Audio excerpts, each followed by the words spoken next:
కొనుక్కొని తాగే రోజులు వస్తాయని చెప్తే నీళ్ళు ఎందుకు కొనుక్కుంటారు, బాయిలు లేవ్వా, చెరువులు లేవ్వా, నదులు లేవ్వా, అట్లేం కాదని అనుకునేటోళ్ళు. కానీ ఆఖరికి ఏమైంది, ఇప్పుడు నీళ్ల సీసాలు కొనుక్కొని తాగుతున్నాం. ఇట్లనే రేపు రేపు గాలి కూడా కొనుక్కొని పీల్చే రోజులు రాబోతున్నాయి. పెద్ద ఆలస్యమేం లేదు, ఎందుకంటే ఇప్పుడు మనం పీలుస్తున్న గాలి మన పానాలనే తీస్తున్నది. చూడుండ్రి, గాలి గాలి గత్తర గత్తర ఎక్కడ చూసినా గీదే ఉన్నది కథ. అరే స్వచ్ఛమైన గాలి పీల్చుకుందామంటే దొరుకుతలేదు, ఎక్కడ చూసినా ఈ సబు గాలే. భూమి మీద మనుషులు ఎట్లెట్లా ఆగమైతాన్రో ఎప్పటికప్పుడు సర్వేలు చేసి చెప్పేది ల్యాండ్సెట్ ప్లానిటరీ హెల్త్ జర్నల్ వాళ్ళు చెప్పిన ముచ్చటకి ఇది. నెరి మన దేశంలో రోజు రోజుకు గాలిలో ఈసం తప్పేదారు పెరుగుతున్నదట. ఆ గలీజు గాలి పీల్చుకొని అడ్డమైన రోగాలు వచ్చి 2009 నుంచి 2024 మధ్యలో 15 నుంచి 20 లక్షల మంది జీవిడిసిండ్రట.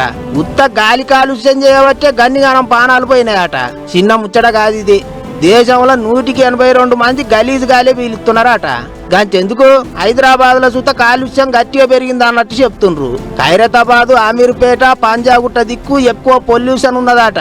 బండ్ల పొగ, పవర్ ప్లాంట్లు, కార్ఖానాలు ఈ 3 చేయబట్టే దేశంలో గాలి ఎక్కువగా గలీజ్ అవుతున్నట్టు తేలింది. ఇట్లనే ఇంకొన్నొద్దులు పోతే ఇక మొత్తానికే స్వచ్ఛమైన గాలి కొనుక్కొని పీల్చే కథ అవుతుంది.